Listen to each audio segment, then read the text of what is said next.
হিন্দু ধর্ম গ্রহণের সহজ বিধান কি? প্রকৃতপক্ষে আমাদের ধর্মের নাম সনাতন ধর্ম। তাই একজন মানুষকে প্রকৃত সনাতনী হতে গেলে দশবিধ কর্ম বা দশবিধ সংস্কার মানতে হবে। কিন্তু যদি কেউ সনাতনী হয়ে বা সনাতন ধর্মের অনুসারী লোকের ঘরে জন্ম না নিয়েও সনাতন ধর্ম পালন করতে চায় বা সনাতন ধর্ম গ্রহণ করতে চায়, তাহলে তার করণীয় কী? আমরা শাস্ত্রে দেখেছি একজন ব্যক্তিকে প্রকৃত সনাতনী হতে গেলে দশবিধ সংস্কার বা দশবিধ কর্ম পালন করতে হবে।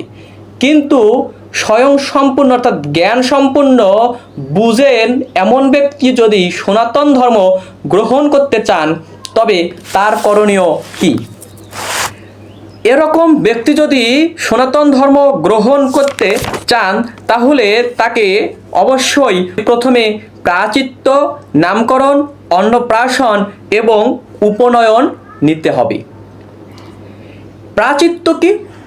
প্রায়শ্চিত্ত হলো সে জন্ম হইতে এখন পর্যন্ত যেসব কর্ম আদি করেছেন, এই কর্ম আদিগুলোর মধ্যে যদি তিনি কোথাও কোনো পাপাচার করে থাকেন, তাহলে সেই কাজগুলির জন্য স্বয়ং ঈশ্বরের নিকট ক্ষমা চাবেন এবং পূর্ণাঙ্গরূপে সনাতন জীবন ব্যবস্থা গ্রহণ করছেন এই সংকল্প করবেন।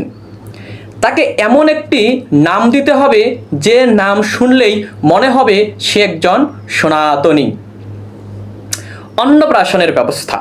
অনেকের মনে প্রশ্ন জাগতে পারে, স্বয়ং সম্পূর্ণ 18 বছর বা তৎঊর্ধ্ব ব্যক্তিও যদি সনাতন ধর্ম গ্রহণ করতে চায়, তবে তার অন্নপ্রাশনের কী বা প্রয়োজন? অন্নপ্রাশন বলতে আমাদের খুব জাঁকজমকপূর্ণভাবে অন্নপ্রাশন এটাকে বলা হয়নি। অন্নপ্রাশন হলো সে যে সংস্কারের মধ্যে আসলো, এই সংস্কার স্বরূপ তাকে মিষ্টান্ন গ্রহণ করাতে হবে এবং এই মিষ্টান্ন অবশ্যই একজন পুরোহিত গ্রহণ করাবেন।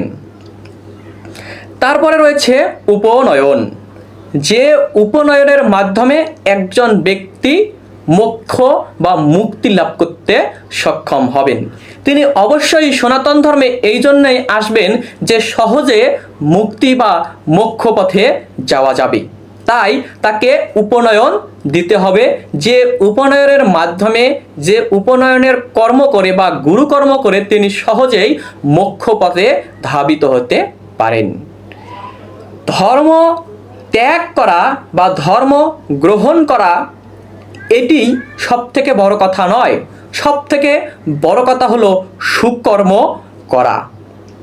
সনাতন ধর্ম মানব ধর্ম, সকল মানুষকেই সনাতন ধর্ম ভালোবাসতে শিক্ষা দেয়। এই ধর্মের যে উপনয়ন রয়েছে ব্যবস্থা, এই উপনয়ন ব্যবস্থার মাধ্যমে একজন ব্যক্তি খুব সহজেই মোক্ষের পথে, মুক্তির পথে যেতে পারেন। যারা উপনয়ন নিয়েছেন তারা অবশ্যই এই উপনয়ন যথাযথভাবে পালন করবেন, এই গুরুমন্ত্র জপ করবেন। যারা এখনও উপনয়ন নেননি তারা অবশ্যই উপনয়ন নেবেন। সকলকে ধন্যবাদ। ওম শান্তি।